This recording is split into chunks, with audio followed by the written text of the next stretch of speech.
Peace to the darkest minds of the light. I am Napah Shadah, and I just did an outstanding, amazing, out-of-the-world interview with Real Life street stars. Real life. If that shit ain't real life, it ain't real life. Just a real life street star. You know what time it is. Real life street star. We got her in the building, the beautiful Miss Napah Shadah. Welcome to the couch. Welcome. You look glowing. You look beautiful. You look radiant. We are blessed to have you here. And people are probably wondering, like, hey, Real Life, why do y'all have this radiant of a woman sitting here? What stories does she have to tell? What's going on with her? Y'all about to find out, man. This woman is a person I met yesterday at a meeting of the minds, to where we were able to talk about relationship things going on and goings on within relationships and how they work. You were on the panel itself along with your husband. And for those who may not know, can you let them know? Sonnetter of the House of Consciousness. Sonnetter of the House of Consciousness is your husband. The legendary Sonnetter. The legendary. And what I didn't know was that you are wife number 3. Let's just start right off with that. Yes. Okay. Yeah. I'm wife number 3. And I only say that because Sonnetter does have multitude of wives. And yes. Is that considered poly when it's That's more? polygyny. Polygyny. He's a polygynist. So poly normally is 2? Well, polyamory, it could be anything. It can be a woman with multiple men. It can be, open relationship. Really, poly just means many. Yes. But when you say polygyny, the gyny, it means women. So like the brothers have one man. Well, the brother's one man, him, and then multiple women. So he's a polygynist. Polygynist. Where if it's a woman it's a one woman with multiple husbands, that's polyandry. Polyandry. But we don't do that. The woman king. The woman king. With that being said, he stated that, he's been married for 35 years to his first wife. Yes, they were high school sweethearts. High school sweethearts. Second one came in about 25 years ago. Yes. And you are 4 years into marriage. I'm the newest wife. So let's do it like this. For those that would like to know your background, where are you from? How do you get the name Napah Shadah? Where does that name come from? Okay. And just as far as your upbringing, family, mother, same parent households, sisters, brothers, kind of give us a little brief history. Okay. Well, first of all, I'll start with my childhood and then I'll get to the meaning of my name. My childhood, I was raised in a 2-parent household. My father is Catholic. Well, he's already transitioned, which some people say dead or passed away. So my father, he came from a Catholic Afro-Latino background and very patriarchal household, father-led, traditional. My mother, she stay-at-home mom, but my mother she is not Catholic. She's still living. And she's Native American and Irish and African American. So she wasn't Catholic? No, she she taught us a lot of Native American traditions and things about, she doesn't call it animism, but it's basically animism. So I came from a house, but she also studies the Bible and taught us the Bible. So we studied the Bible, played chess, read books, just did family stuff. I come from a family of 8 children, and just a big, I say Catholic, but my mom didn't, she wasn't Catholic, but she let my dad, have his way. So she would tell us things like, by the way, I went to Catholic school. We all went to Catholic school.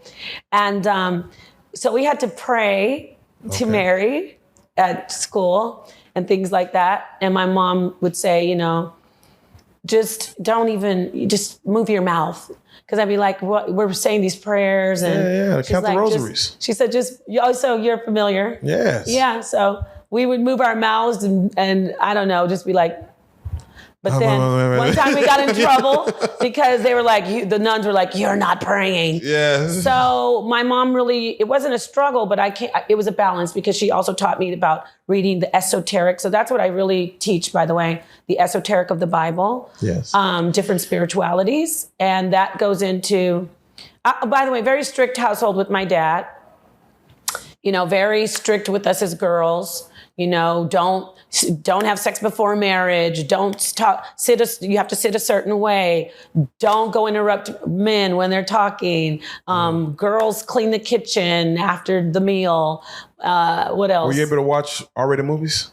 Oh, no, not when I was younger, no. Yeah. But when I got older, yes. You still close your eyes during sex scenes? I actually don't like sex scenes. I hate them. Wow. I don't even think they're necessary. They're like This does nothing for the story. why do we have to see them having sex? What does this do for the story? What would Love Jones be without a sex scene? But it's like, okay, some love scenes, fine. I mean, I'm not totally prude, kissing, you know, but Yeah, Tubi movies, they be like 5 minutes in. I'm like, okay, this has nothing to do with the story. Nothing at all. So that's funny you asked me that. That's crazy because that's my pet peeve.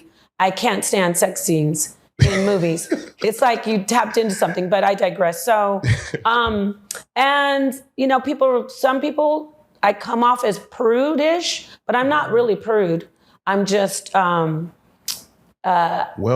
I guess you could call it, what's it called? Bad and bougie. Bad and bougie. I like it. And that's the way it should be. Yeah, as far as my name, on my spiritual journey, I decided to become, in 2011, I became a Hebrew Israelite.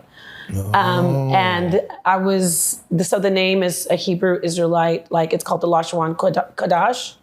So Napah means basically empty, you could say, or like open, or also spacious. And Shadah means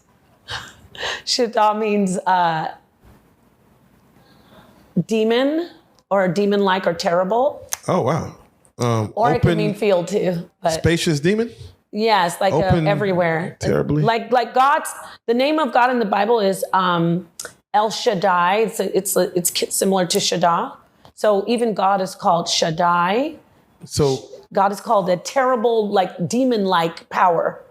what religion do you prescribe to now? I've actually moved away from, leave my, like if I'm a certain religion, I don't believe that, I used to be a Hebrew Israelite, or we just pick up things on our journey. Right. So I now have experienced being a Hebrew Israelite, and I'll always have that part as a part of me. However, I don't subscribe to a lot of the radical teachings, like about the white man's the devil, and at the end of the world, God's going to come and slay everybody.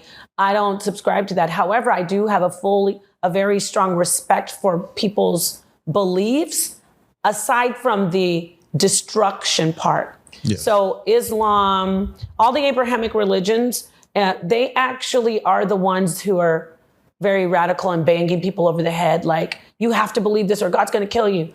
But, Buddhism, Hinduism, Shinto, all the religions I have a respect for. I know I'm talking a lot, but let me get this out. I like it. So, okay. Very educated. I teach the esoteric of the Bible right now. So I can go into the Bible and show you things that you did not know are there. I've been studying Kemet recently. So that's Egypt, the historically yes. Ancient Egypt. And it's all over the Bible. But people don't know that. I'm saying inside the Bible, like the worship, some of the gods are actually Kemetic gods. And if you don't know how to put that together, you would never see it. So anyway. Can I ask you a very ignorant question? And I apologize. No, it's okay. No questions ignorant. Why aren't there any dinosaurs in the Bible? They try to say there are, like the big, it's like two parts of the Bible that they actually mention. Behemoth. Yeah, what a dinosaur could have been. Yeah. So they do mention something like that. And then we have dragons. Even God is referred to as a dragon in the Bible. Hey. God is a dragon. And I do teach something. I have Jesus is a serpent in the garden. The serpent that they say is evil. Yes. I actually have a whole lesson and have done debates. Oh, by the way, I'm a debater. So let's debate. There's so much. Okay, let's debate. Let's debate. No, I mean, let me slow down and let you. Because I want to ask this question. You know, in your mind, you know, who came first, man or woman? Definitely woman came first. Whoa. Okay, let's go. Because I would tell you a man came first. Okay, well, I can prove it scientifically, extra biblically, and in the Bible. So before we do that, and just from creation. Creation? The chicken or the egg? The chicken. The chicken came before the egg? The chicken came first. That means man came first. No. Because if you're prescribing to that, that means woman would be the egg, man would be the chicken. The woman is the chicken because the egg comes out of the chicken and the man comes out of the woman. You can't deny that. So women give birth to males. That is true. The story of Adam and Eve. Yeah. You feel that it is a true story, but it's just backwards? True story. Well, I don't mean true. Do you take the story as it said, but just do you flip it with, you know, the rib Eve was created? Oh, right. I mean, see, that's just one narrative as far as someone's the cosmology, or you say the beginning story. Yes.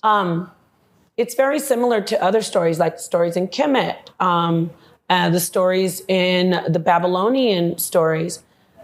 So, you know, the darkness in the beginning in the Bible, that's the woman, that's the feminine, that's the actual woman. And then it says the Spirit of God moved over it. It's saying that actual darkness, and I can explain why it's the feminine. And we also have the dark feminine energy. But the darkness in the beginning is, even though it's called chaos, it's not negative chaos. It's like how everything's functioning. Like if you think of yourself on a cellular level, like you know, everything going around in your body, from a distance, it would seem like chaos, but it's not. It's like a beautiful symphony. And it comes to, if you leave it to just be on its own and in its unadulterated form, it's beautiful.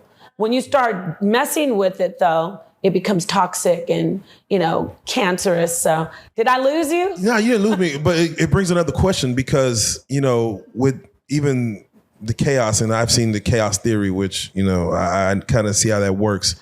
If woman, of course, has the ability to create.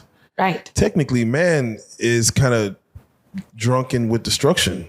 You know, wars and, you know, the things that we fight for kind of leads to destruction versus technically creation. Or let's say it has a more hand in destruction than a woman. Why would a woman create such a terrible thing? Oh, but man is a wonderful thing. Male and female. Talk about it. Let me say that, you know, you make a great point from this. Yes, you can look from the surface, you see male with war, and then you see woman with nurturing and creation. But when you go deeper, you can see both of them are very similar. The war that the man does is, I'm not talking about the world wars. I'm saying you as a male or any male, you have testosterone, right? Yes.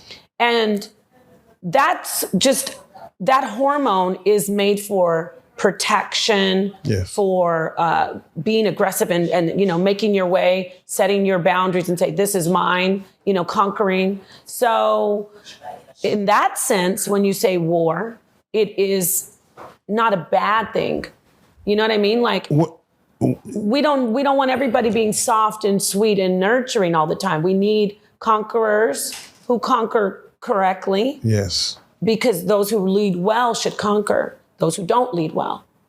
Do you see a man capable of being nurturing, like raising children without the presence of a woman? Yes, I've seen men do that. It's very difficult for a man. Yeah, he's kind of going against nature almost to do it. He's having to really be more patient and tap into his feminine side. We all have a masculine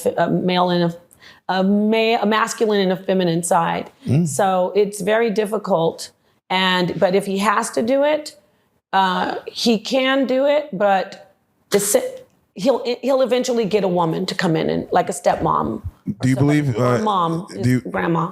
and we're gonna jump all No, around I this. like it. Go ahead. But do you believe in a stay-at-home dad? Like, do you believe that is woman go out and work, man stay home, take care of kids? In general, it's not an ideal situation for a masculine male. Now, I'm not saying I don't want to. Men who are home, just listen to me. If you're a stay-at-home man and you're very masculine, I'm not saying you're effeminate but if you're a masculine male and you're staying home, you're resentful, or you gave up on yourself. I can see that. I can see you might need therapy.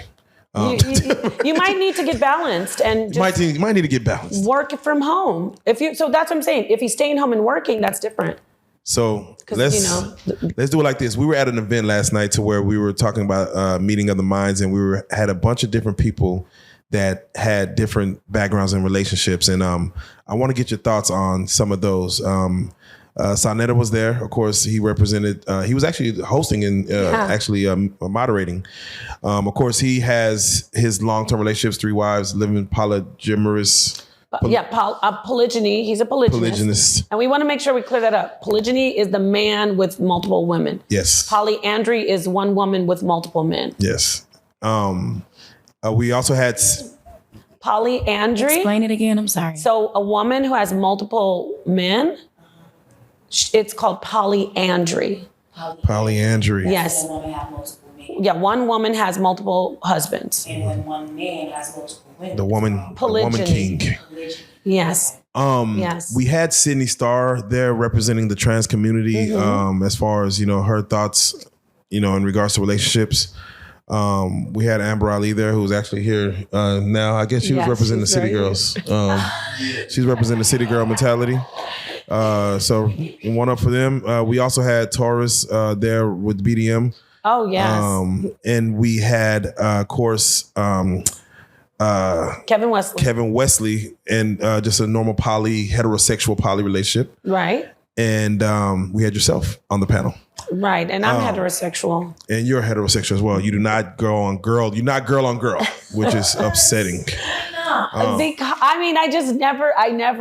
wasn't for me.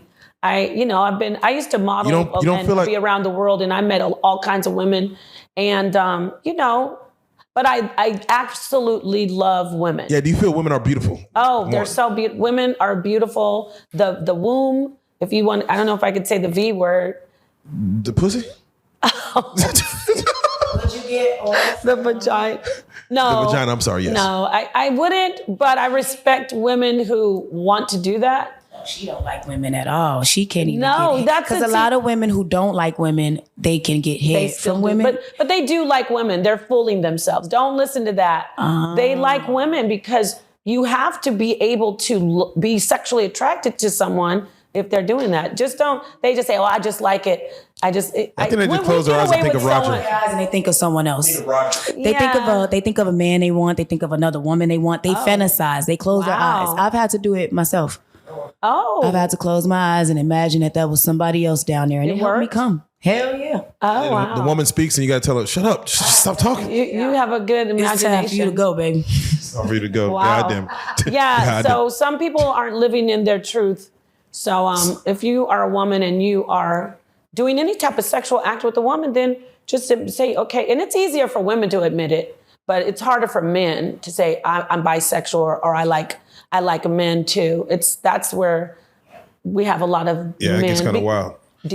So let's go down there. I just want your thoughts on each person that represents each group. Sydney Starr represents the trans community. What are your thoughts on the trans community as far as a man who was born a woman or a woman who was born a man and want to be looked at, have the rights or sought out after as the opposite sex? Okay, you threw the rights in there. Yeah. I'm going to set the rights aside and talk about each person. I'm going to talk in general, but since you said Sydney Starr, she is not typical trans from what I've seen. I've encountered several trans women, and she is like an anomaly, in my opinion. When you say typical, you mean like just regular, Caitlyn everyday? Jenner? Huh? Looking at them. That's what she. Yeah, that, and also her way of thinking is so, she might need to do, this is how I feel. There are some trans women who are so, it's like, you're like, how are you born male? I see what you mean. Only a few. And so she's one of them. But so I'd like to put her aside and not, so I'm gonna talk about in general. Yeah, in general. So trans women are, from what I've seen lately, they are really doing themselves a disservice because their strongest support group, which is women who are who are biologically female, have supported them the most. And lately, we see them turning on women who have supported them the most, like biological women who have stood there and fought for them and said, "This is my sister." Lately, you see them like trying to infringe upon things that are exclusively biologically female, like menstrual cycles and pregnancies. Yeah, some trans person said we have menstrual cycles too. Men do? Yes. That's what one of them said on the platform. That's wrong. And it's not fair to just, as far as if you're trying to go forward and elevate in society, why do you want to take something that is, you'll never have? This is what I say. If you are born biologically female, you are a biological female, but you may want to be a trans man. And we respect that, right? I do. But if you start saying things like, I have, as a trans man, see, I'm using the trans man now, yes. Biological female. If she says, I have semen. Yeah, I have semen. I can, you don't have semen. I have wet dreams. And you're like, where do you draw the line? And not only do you say I have semen, you say, you men, you think that you're the only ones with semen? I do. I have it all the time. And it's like, why are you doing this? You don't even, it's not necessary. It's not necessary. Can, when it comes to even outside trans, don't make me just in the gay community, do you feel like two women, let's say Ellen DeGeneres and her wife could raise a young man successfully? They need male presence. Okay, someone. And that goes male. And that's what I say. Two men, can they raise a daughter? They can raise a daughter, but I'm sure they're going to need a male. Two men, they're going to need a strong, consistent female presence and to influence that girl. And same with the boys. I do want to go back to the trans thing really quick. Yeah, I'm sorry. I want to clear that up. So it's not that I'm attacking them. It's that it's almost like I'm flipping it back to the trans women now. You're biologically male, but you identify as a woman, so you're a trans woman. Be a trans woman. There's so much for you so much activism for you. You don't have to worry about having menstrual cycles. Don't be intimidated by. You don't want these problems. Women, no, you know what? A menstrual cycle is a beautiful thing. It's not a problem. I know there's a lot of stress and a lot of things that happen. Yeah, I'm going to get you sucker, and that lady. It get you what? She had cramps. Oh, cramps, yes. But my point is that yes, it is a beautiful thing to be a woman. It's a reminder. Once you have it, and you see these women, there are women who are in their 50s and 60s, they don't have it anymore. They teach you, oh, you know what, that was something that, you're a woman. It reminds you, even if you aren't fertile, even if you have fertility issues, you can't give birth, you still are a woman. You still have that amazing anatomy and physiology that no one else has. And it's a life, you create life. And then some men and religious men, they want to reduce us to, oh, you're an incubator. No, we are the life givers. Without us, there is no life. Now, I know men say, well, without us, there is no life. That's true. But we're talking about the way society treats women right now. Right. Oh, menstrual cramps. Oh, the cramps of no, it's dirty. Oh, it's nasty. Anything will be dirty and nasty if there's blood constantly. You have to change your bandages. There's some stuff going on there. Would you want to see a trans woman in a woman's bathroom? It depends on the trans woman. Yeah, I see. That's what I was gonna say. Not if she got a dick. I mean, I don't know. See, I don't know what's going on in her lower region. So if you went inside a stall, there was 3 stalls in there. You went to a stall and somebody next to you was standing up, facing the toilet, and you heard piss. You mean if I could see the feet? Yeah, you can see their feet facing the toilet and hear pissing, and then you wouldn't be like, okay, like if they came out looking like a woman. I probably, when I saw the feet facing, I would leave, really. I wouldn't have to wait. What if they were heels on? Like, what are they 6-inch stilettos? I would be like, okay, I'm leaving out of here. This is America. Yeah. I don't know what's going on. I would leave, and but I get what you're saying. I wouldn't feel comfortable with anyone with male anatomy in the same private space as me. Which was going back to rights, which we don't have to go down that. If you don't want to go political, we don't have to go political. We can go political. Okay, then do you feel like any woman's rights should be given to the trans community as far as going to prison, in a woman's prison, using the restroom? I mean, I am a woman.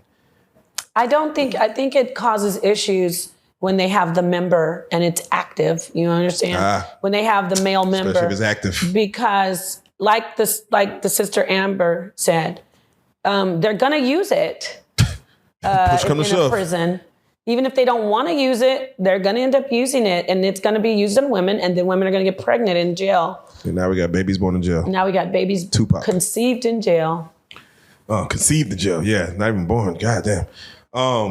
Okay, so with that being said, I want to, get it because. So my answer is no. But then going to send somebody who looks like a woman into a prison of men is dangerous. So we might have to have them, and don't come for me, but this is just a quick solution. Take their look down back to. Men are still going to do it anyway. See, so there's guys that are in there back look to like drag male. queen? No, I just thought about that because there are men in prison who look like men, but they're still being violated. So I don't know. It's hard to say. Yes. So let's move on to the other side of the spectrum where we seen an open relationship with Taurus. He came through BDM. It looked to me like extreme submissive, where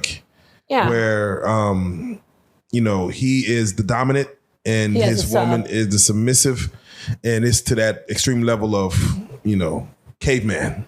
Well, it's not exactly. I'm just messing with you. What are your thoughts on that, as far as a woman being that submissive to a man, to where I think it was Coming to America, where he had a wife and it was bark like a dog, a big dog, stand on one foot. What are your thoughts when you see that level of submission by a woman to a man? Well, I think that's beautiful. I will say that I'm an advocate for submission. I am also an advocate for domestic discipline, not the sadomasochism. I'm not an advocate for the SM, but domestic discipline and bondage is great. I'm not saying that I do bondage, but I think it's a great, it's very interesting. It's very interesting to see that culture. So the bondage and the domestic discipline, that's great. But then when I say things like that, people on the internet, they say Napah was kept in a cage, and they have all these stories. But about submission, there is a lot to know about submission. The key is the leader, who you submit to. It won't work if you don't have the right leader, if you don't have the right dom. If you don't have the right dom is a dominant one. Yes. You can't be a good sub. You won't be a good sub. And how he had his sub come and sit on the floor next to him. Yes. I think that's attractive. That kind of stuff I find sexy. That I'm actually a sub by nature. Yeah. However, people misunderstand when you are someone, I'm an influencer, I'm not going to advocate for abuse.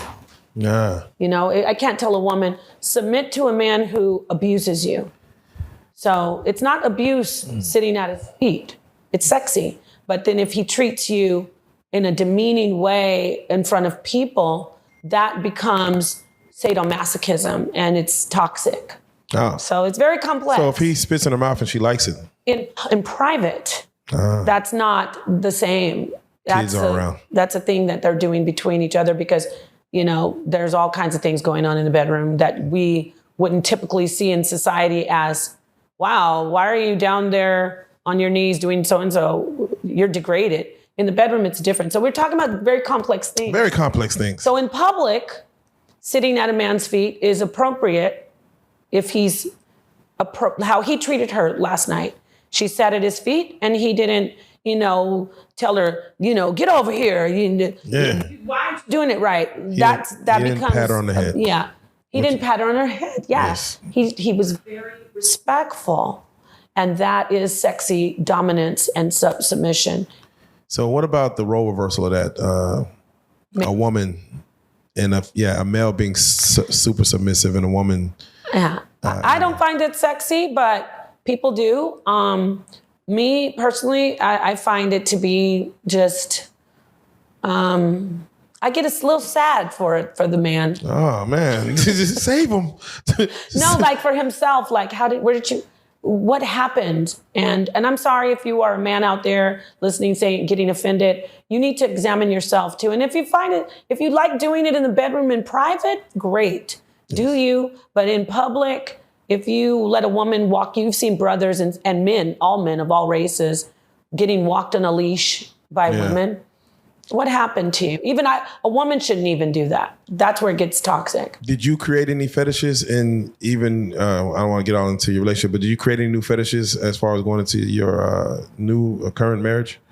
I mean, you don't, as far as creating fetishes. Not creating, be introduced to something that is now something that you are I really like. It doesn't always have to be the bedroom, right? It doesn't, no. Like, it could be, like you said, walking someone outside on a leash. I don't think we, as a couple, have anything that is a fetish. Right off the top, I'm trying to think. Dig deep. I'm submissive. Yeah, no, actually, no, we don't. I don't want to seem boring, but no, but I have fetishes that sometimes you have a fetish that you don't even activate. Yeah. You have a fetish and you might just have thought about it like, wow, I really like this, but I don't want to tell anybody. Oh, wow, this thing looks so cool, but I don't want to say anything about it. So yeah, that's where I am right now.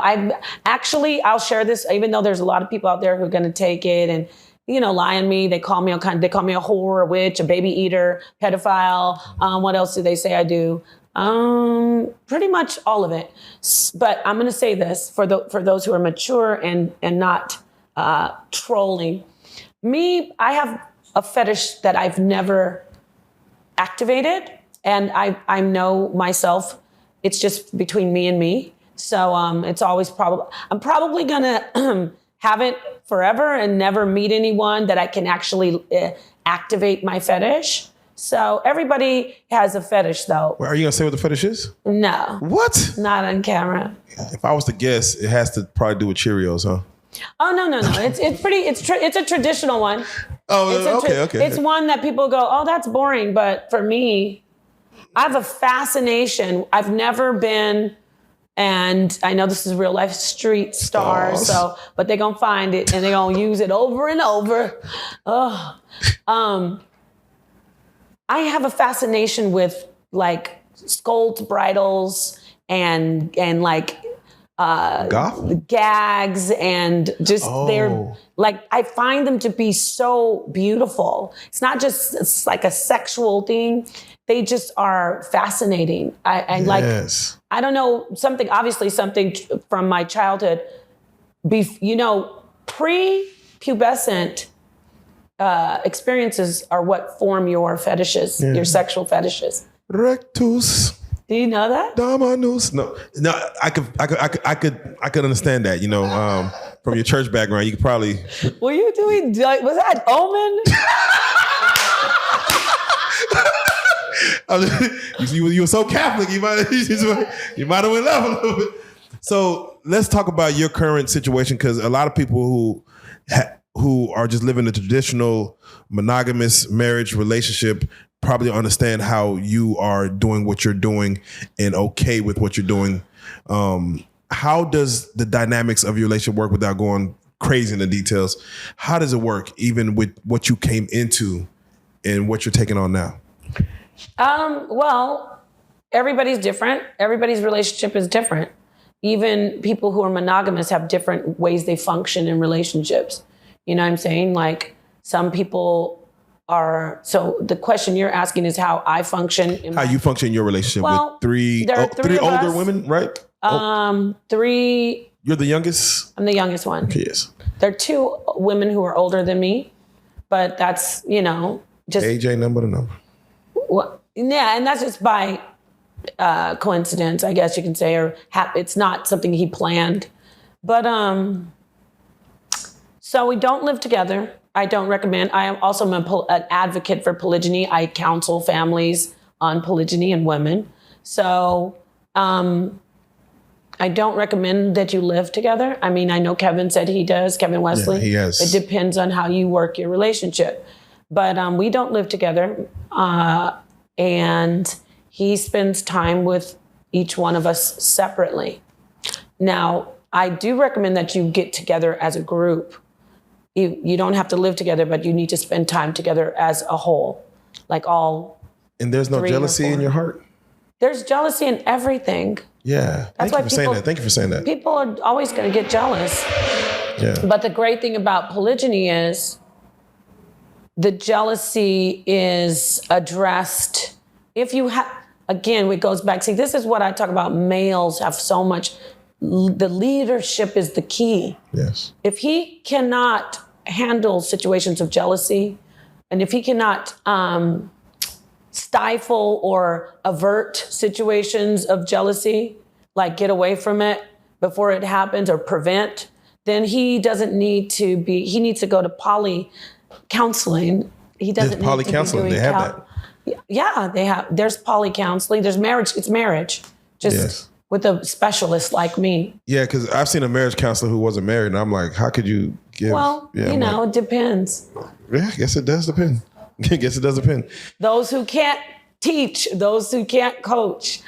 But you are happy. It works. I love the polygyny isn't an issue in my life. I like to know that my man has variety, and that will be something that he will be occupied with. Yes. When you have multiple wives, the chances of you going out and having extramarital affairs are extremely reduced. I can agree. Some people say, oh, so you reduce yourself and let him cheat in your face. No, he's not cheating because he's telling me he has extra wives. He's telling me, I hate liars. Yeah. That is, to lie to my face in a relationship, I use the word hate. Yes, I did use the word hate. I hate someone to lie to my face. Men do that when they want to have multiple women. A man masturbating to another woman, is that cheating? Depends if he goes to work, if he works with her, if it's a coworker. Oh, yes. Oh, if he knows her, it's her. If he knows her, it's cheating. Now, if he's looking at something on the internet, something needs to be addressed there too. Like, why are you looking at porn?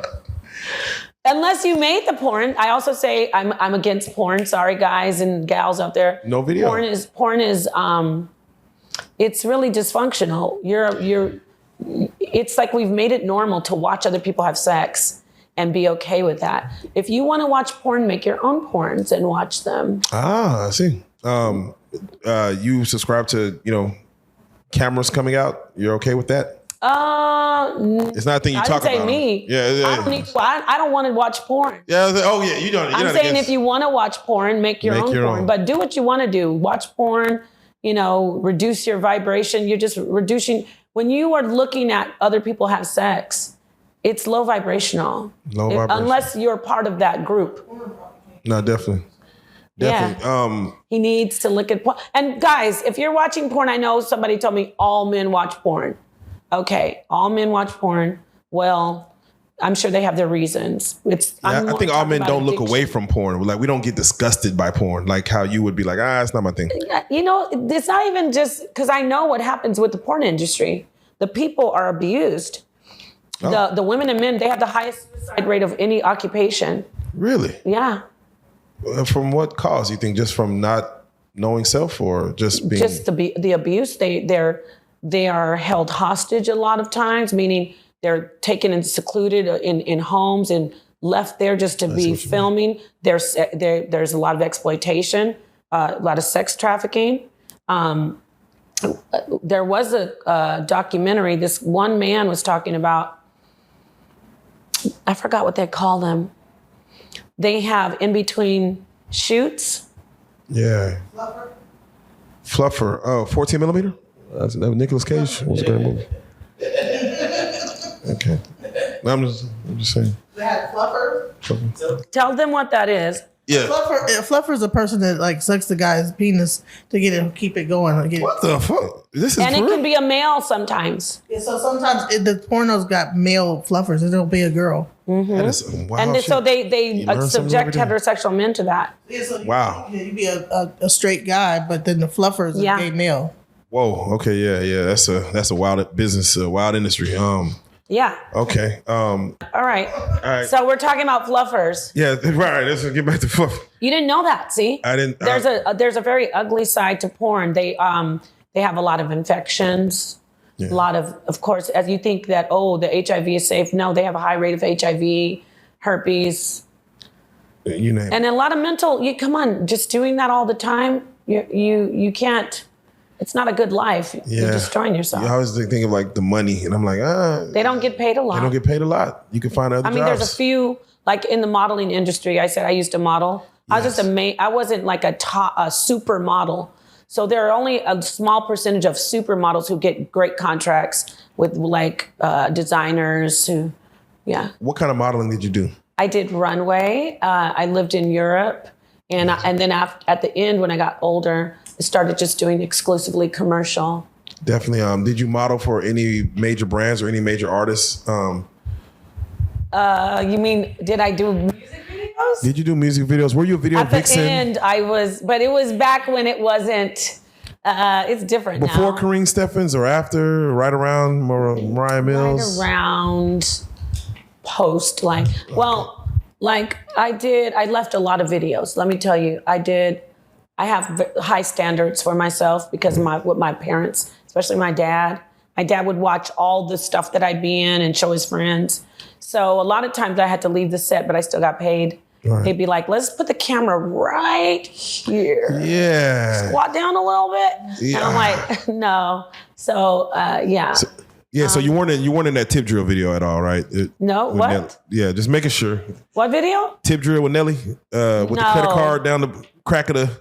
He's infamous for that. No, I've been I worked with artists like Jay-Z. Oh. What was his name? The one that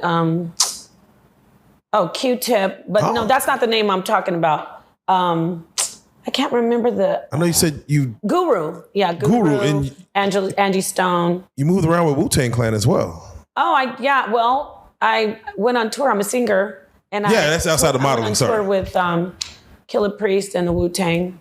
What did you enjoy more, the singing on tour or the modeling aspect? I'm talking about at the heights, not the lows, but at the heights of... Oh, singing. Oh, definitely singing. Because the modeling... It's just all about, like, even now when I'm like, is my hair okay? Is my makeup? How am I sitting? Yeah, but once they take that picture and show you a transformation, you don't feel like, no. I never like anything that I see myself in. Never. I hear you. So singing is more of me, expression of myself. I love it. How was touring with the Wu-Tang Clan? Touring with Killer Priest and the Wu-Tang. And also there's another group called Moon Crickets in Canada. It was great. It was wild because I had never seen, I used to sing in a band for myself, but it was like a jazz rock band. Yes. We opened for No Doubt. This is before No Doubt was ever famous. Oh, wow. In Southern California, but I digress. So I was doing that. I've seen that. But the hip hop crowd, they got a lot of love and they show so much support. They are really a great diehard crowd. So it was awesome. It was a great experience. Being in that, do you believe in Illuminati? Just being in... Do I believe in them? I thought that came out that they're real, y'all. Yeah. I believe in the Illuminati. No, I mean, I have some stories.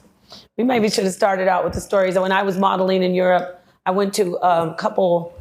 I saw some crazy stuff. Yeah, I've heard some crazy parties. I've been to Puffy's white parties. What happens at Puffy's? I don't want Puffy to listen. What happens at Puffy's white parties that I'm not going to talk about Puffy right now. No, what do you want to ask? Maybe I can answer it. Yeah. So my question is, are there back rooms to back rooms? Oh, there's always back rooms. Yeah, that's real. Is it free access to women to get into these back rooms if you choose to go? No. So even women aren't allowed in some of these back rooms. Yeah, it's just a certain group of groups. I've never been to a back room, but I have been to. Wait, I take that back. It wasn't a back room. It was like after we did a runway show. I forget who it was, so I don't want to lie. But it was in Europe. It was high fashion. Every time we did a runway show, there would be food afterwards, and they'd have all raw meat, like raw oysters, carpaccio, tartare, all raw meat, sushi. Well, not so much sushi, but sashimi. Yes. But it'd be all raw. Wow. So that was something that we had to, like, if you wouldn't eat the raw meat, you were looked down on, like, you're not, okay, we know who you are. Okay. But if you ate it, you were like, okay, you're one of us. You're part of the high class. But it was just bizarre. Did you ever see like a baby goat back You know there? what? Okay, I went to this party. Here we go. It's called Fancy Dress. I lived in London with the other models. They made us dress as the Wizard of Oz. Interesting. And I was a Tin Man, but it was sexy Wizard of Oz. And then the other two girls were, the Lion and the Straw. Yes. So they drove us for hours. I can't even remember. I want to throw this out here and say Manchester, but it was in the woods at night. And then when we got there, it was just all candelabras, like all candles, no lights. Yeah. And we came in, I was young. I was like, I think I was 19, maybe 20. No, I couldn't have been even 20. I think I was 19. So I wasn't as savvy, but I came in and it felt off, and they were like, oh, they're here. Us, the three of us. Yeah. And the lady, this older lady came up, and it's fancy dress, so we had on costumes. They all had on costumes. Oh, wow. So she brings us the wine, and I started feeling like weird, but it could have been just that I didn't drink very much. And I was asking the other models, do you feel weird? But they didn't want to act like they felt weird, like off, because then they would be seen as, how do I say, not in, like square or corny or, oh, you're not a part of this. So they told us that we were going to go out to the barn. Oh, wow. They're like, I'm shortening the story a little bit, but they're like, move the party out to the barn. And that's when my spidey senses were like, Get up. And there were horses and cows and sheep and goats in the barn. So I called my sister, and she was like telling my manager, take her home. I don't know what's going on there. And so he drove us, we left the party. But so when you said goats, that was strange to me that we were going to go out to the barn. Yeah, no, there's a movie called Midsummer, something like that. You should watch it. It's right out. It's right on that level. It's right on that level. It's definitely creepy. What made you get out of stop singing and touring or modeling? Was there something that made you stop either one? I got older and got married and had children, and so he didn't really want me to do it well, and I didn't really do. I did some things here and there, like commercials, but not the high fashion. Definitely not the high fashion. The high fashion was when I was skinnier. I was 107 pounds. I'm 5'9". Wow. Yeah. So I was really slender. Yeah. But when I started getting my my lady lumps, Right. I said, they started putting me in more commercial stuff. And that's when I did like the music videos and print work for, I worked for different agencies, LA Models, Ford Commercial, what else? What other modeling agency? Can't remember. Those are the two major ones that I... No, definitely. Amazing. I want to ask you about, the panel that you were on. There were some relationship questions, but you had said something earlier before I even get to those questions itself. You said that people have been coming at you as far as calling you pedophile. What's some of the, you said, what are some of the troll names? They say I eat children. I eat other people's, because I'm a midwife and a doula. And they say, oh, you eat the babies, sorry family, you molest the babies when they come out the womb. It's crazy stuff. Eat the placenta? You can eat your own placenta, your own, not someone else's. Oh. If you are a woman, if you choose to have it processed, you can do that. And they don't like that. It's a religious crowd. Mm-hmm. They get upset like, God said, don't do it. But I'm like, where did God say? You don't know what you're talking about. Where does God say don't eat animals eat their own placenta, because you put you put a lot of your body and goes into that placenta. Yes. And so when women they give birth, they start losing their hair, their teeth, their skin, because there's so much deficiency in their minerals and like different types of, essential vitamins even. Have you seen that camera that they put now in the uterus? Yes. To show the baby? Yes. What are your thoughts on that? Like ultrasounds, a thing of the past? Ultrasounds are the most invasive I would go. I wouldn't put anything that goes past the cervix. Yeah, I'm like, that's wild to throw a camera in there. Yeah, that's causing you put the baby at risk. Yeah. Man, they can say you don't, but you have a higher risk of having a preterm birth. Yes, without question. So these names that they're throwing at you, why are they throwing these titles at you? Like, what is it about? Like, are you part of some group of people that they watch and say, hey? I'm a part of the House of Consciousness. Sonnetter is the founder and the creator of the House of Consciousness. We do debates. We talk about religion, like how we've been talking right now. We talk about different things, politics. There are a lot of revolutionaries that have come through the House of Consciousness. And especially the religious side, it's mostly religious, Hebrew Israelite and radical Christian, Black men and women. And I say that specifically because you would think these people are woke, right? Mm-hmm. And they love their people, but they stay on the internet attacking and slandering and trying to destroy other Black people. So I'm a part of the House of Consciousness. We had some people coming through there, some bad apples, specifically Polite. He's preyed upon children. Polite recently got convicted, or he accepted to go to jail for some stuff that I think like a day before he said he was cleared of all charges. Yeah. And then like literally the next day, he's sentenced. Yes. What were your thoughts when you saw the charges and he said he was cleared? Did you feel like, just getting a vibe from him, did you feel like these things could be true?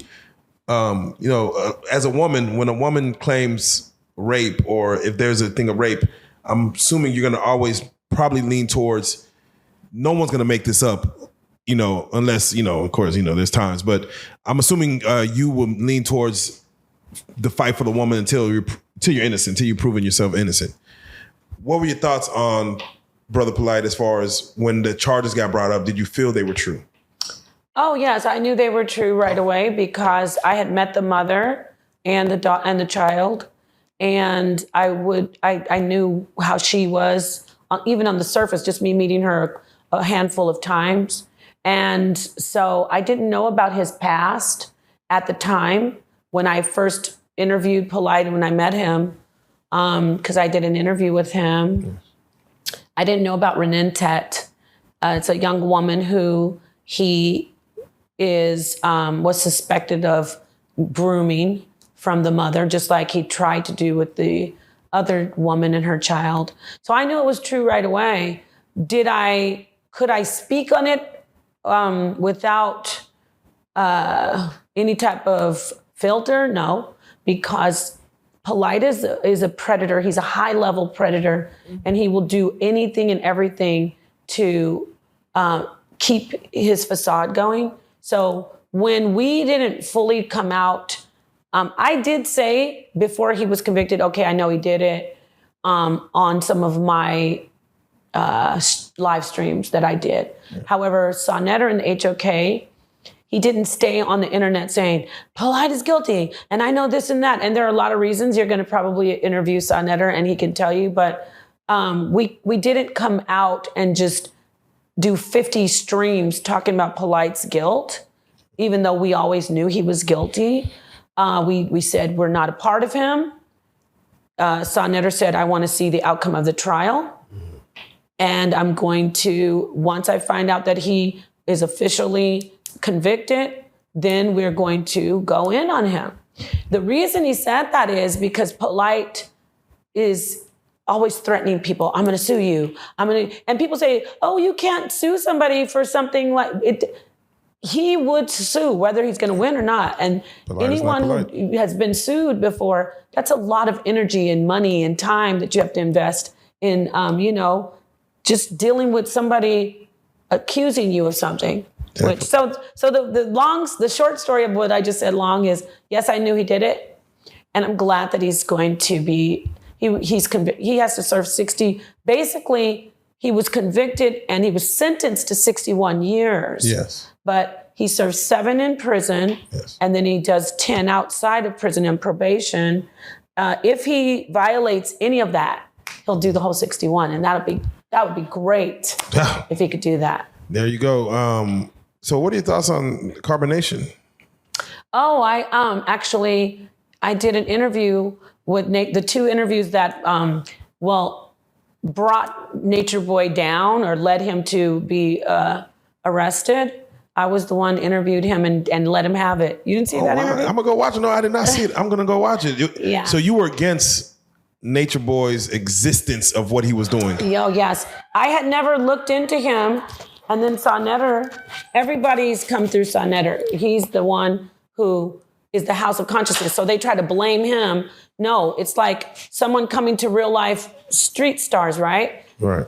Just because they sit on the blue sofa doesn't mean that you are going to be held accountable for what they do once they leave the blue sofa. Yeah. So Nature Boy was just so-called discovered by the House of Consciousness, but I didn't look into what he was doing to the people over there until I knew we were going to interview him. So I did my research, just like everybody does, and I was just you saw between it all. And then so we were just supposed to do just a regular, hey, like how you're doing with me, like, so tell us about your new thing, 3 God. But I had my plan. Oh, yeah. I was like, let me have this guy. Yeah. And so once he started thinking he's going to come in, and I said, talk to us about how you abuse the women. And, we showed the video of him making them fight, and Velvet, I think her name is Velvet, and yes, the other one girl. Malia. Yeah, and he's toxic. And so he came on twice. The second time he's like, of course, playing that macho male, trying to appeal to another male's ego, like, yo, bro, yo, woman, you need to get her under control. That's what he was saying to Sonetter about me. Like, she running you. You gonna let her talk like that? Yeah, she running you. And then men are like, I got to do something about it. No, I said, it didn't work on Sonetter, because I was like, no. You are abusing women, and you are abusing men. You're disgusting. So shortly, I think it was after the second video, the first video, Natiri, I think her name is, she was like, I'm out of here. And it sparked something in her, and I'm happy that it did. And yes. I think Malia too. Is she still with the carbonation? Yeah, I think Velvet dipped. She dipped before the interview. Yeah, okay. Yeah, but they started investigating him even more. So you weren't surprised when the feds to know that he was in jail. And I still am. Do you believe he will get out? I hope or be not. Clear the charges, I hope not. People like Polite, Dr. York, Nature Boy, they're dangerous people. R. Kelly? R. Kelly, they're dangerous people. They need to live in jail. Okay. Because they are preying upon that. It's wired into them. Yeah, They're I think programmed. it's beyond therapy and It's beyond therapy. counseling. There's no way to work that out. That is who they They're are. fighting it. Like, I'm fighting this thing in me. And it's easier for them to, because they love themselves and they're so egotistical and narcissistic to a disgusting level. They're like, it's easier just to be me. I mean, I'm great. Let me just go prey on people. So, and they'll always lie. Like, Polite he made videos days before he was sentenced, acting like he's out of jail. Yeah, And then he had someone upload the videos and pretend he's still out of jail. that's crazy. Public perception. Sad. What are your thoughts on interracial dating? Interracial dating. And I say that, and I'm going to focus in particularly on Young Jeezy and Jenny Mae from The View. Oh. What are your thoughts on interracial dating in general? I have no problem with interracial dating. It's the person does what the person wants to do, and they are going to be with who they want to be with. I don't have a problem with that. There's others, political and social issues that I can specifically call out that I don't, that don't resonate with me, or that I don't just say I don't like. Like when men say, "Oh, I'm going to be one of these passport bros. Black women must be away," or black women saying, "Let's divest from the black man." If you're doing interracial dating for that reason, then it's toxic, and you have something going on besides just being attracted to someone who happens not to be your race. Can someone that has different religious background, can that relationship work? Different views in religion? Yes, it can if you're not radical, and if the person respects the other person's beliefs. Okay. Do you think it's a problem when kids get involved? Because now you're splitting, like kind of what you had going on. You're splitting the religion, and therefore that causes tension, argument. I don't want to say arguments. What's the name told us? It's not called arguments. It's called emotional discussions. Emotional discussions. Yeah, emotional discussions. Well, yes, but there weren't any emotional discussions in my family about religion, because my mother I'm now like her, like, okay, you're Catholic, got it. But my dad didn't beat it into our heads that God's going to only save you. So I didn't come from that. He was very traditional, doing the Catholic traditions, but he didn't have a strong, radical Catholic belief. So children, I don't think you should teach children religion at all. Okay. You can, now, this might sound like a contradiction, but you can take children and do traditional religious things like Easter, Hanukkah, Passover, even Christmas. Those are traditionally, all holidays they're holy days, so they're all from some type of religion. But telling a child, God's going to only save us, and the way religion is taught with the Abrahamic faiths, I don't think you should do that with children. I think you should let children experience all different, when I say experience, be exposed to all different types of spiritualities of different religions, and then let them just learn, and they choose whatever resonates with them, or don't choose at all. And lastly, you mentioned, of course, your father transitioned. Oh yes, my father transitioned. And you said, of course, you don't want to use the word dead or passed away. Yeah. You use transition. So I say that as far as from your beliefs, whether religion or just in general, the thought of transitioning, what is after this in your personal? Well, that's a great question. I'm what they call a death doula, but I call it transition doula. And so, and in my research, like as far as information, there is consciousness beyond the actual material body dying. So the material body, even though it may die, it no longer can sustain a spark like the electric energy that is ours in us. Because we all have electric energy, we all have electricity. And so once that energy leaves the body, sometimes it can go back in. You know, they resuscitate people. Yes. And there's Sam Parnia. You can look him up. He does extensive research on that, and he has shown that people have come back and described in a controlled scientific study. They've described things that they shouldn't have ever seen or known, like, you know, what's up on the ceiling. Like they'll put a little sticker behind the light fixture, and only someone up on the ceiling could see it. So if they're working on somebody on the table, when the person is resuscitated, says, "Oh, I saw a little happy face sticker up there." And so that kind of research, that was just, so consciousness, there is something beyond the physical material body, and it is our energy, and science shows us energy does not die. It just dissipates and it turns into a different form. So the good thing is, even though it hurts, I have a song that I did perform, and I actually wrote a song, and Killer Priest is on it. It's a collaboration. Yeah. It's called Stay. And the lyrics say, you know, blood and flesh are always so expensive. You know, we're blood and flesh, we really value it. But when you sacrifice your body, like when the body dies, you will still be able to get this. Consciousness expanse is exponential.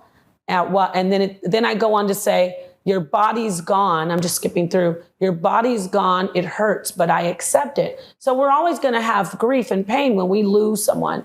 But the happy part is that we didn't lose them. They are just in a different form of energy. And that's what these Bibles and Qurans and even in Buddhism, that's what they call spirit. It's just energy. Man, amazing. And thank you for just a wealth of knowledge. You know, Thank you. For what I didn't know at first about you, I'm very much interested now. So I'm going to go and watch them 6-hour live and, you know, just try to tune all the way in and see what you got going. You and Sanetta, what y'all have going.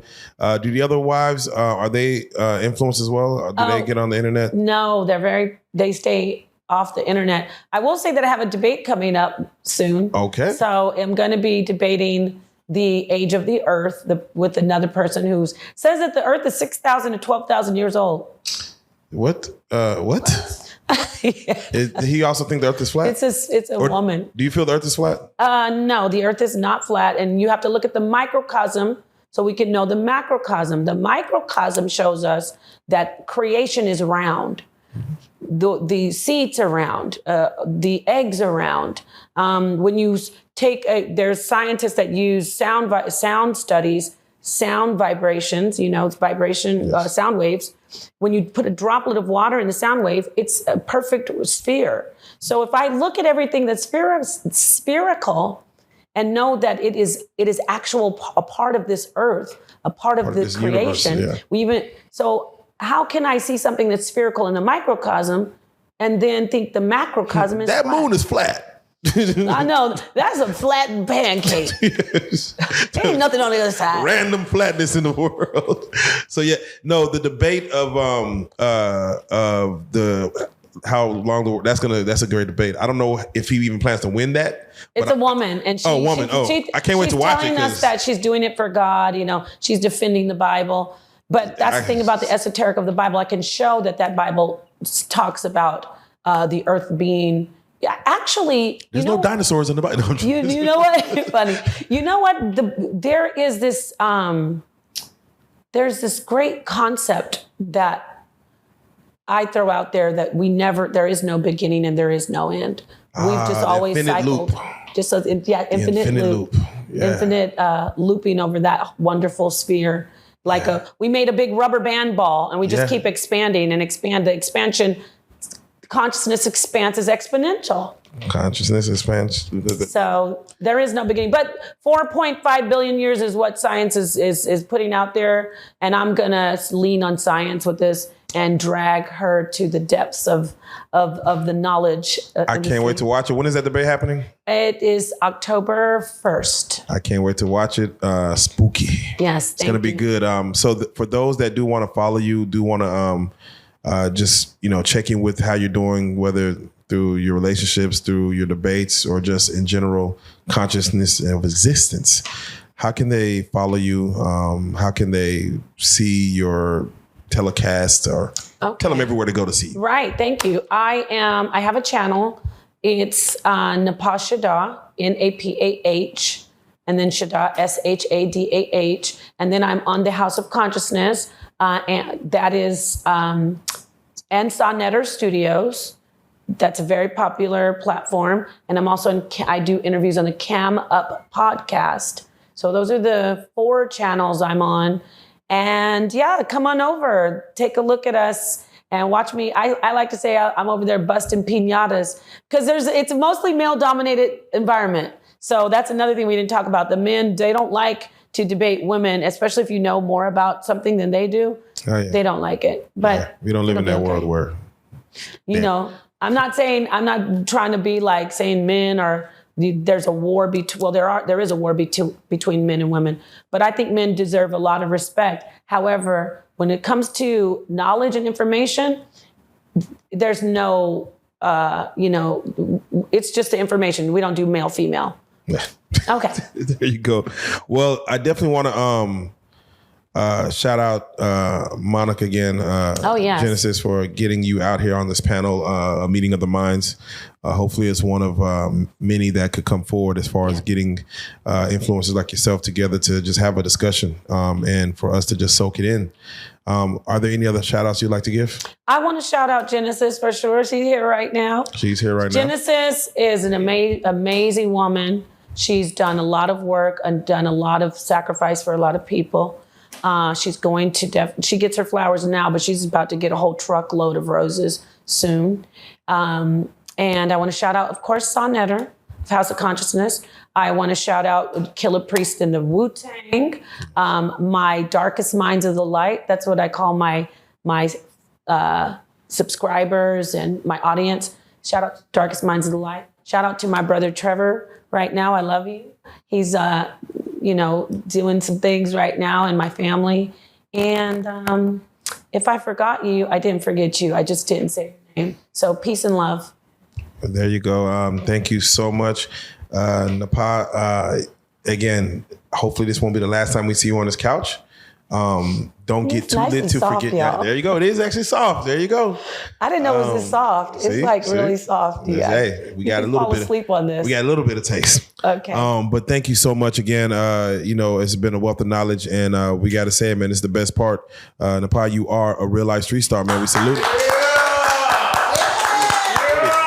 Man, let's go.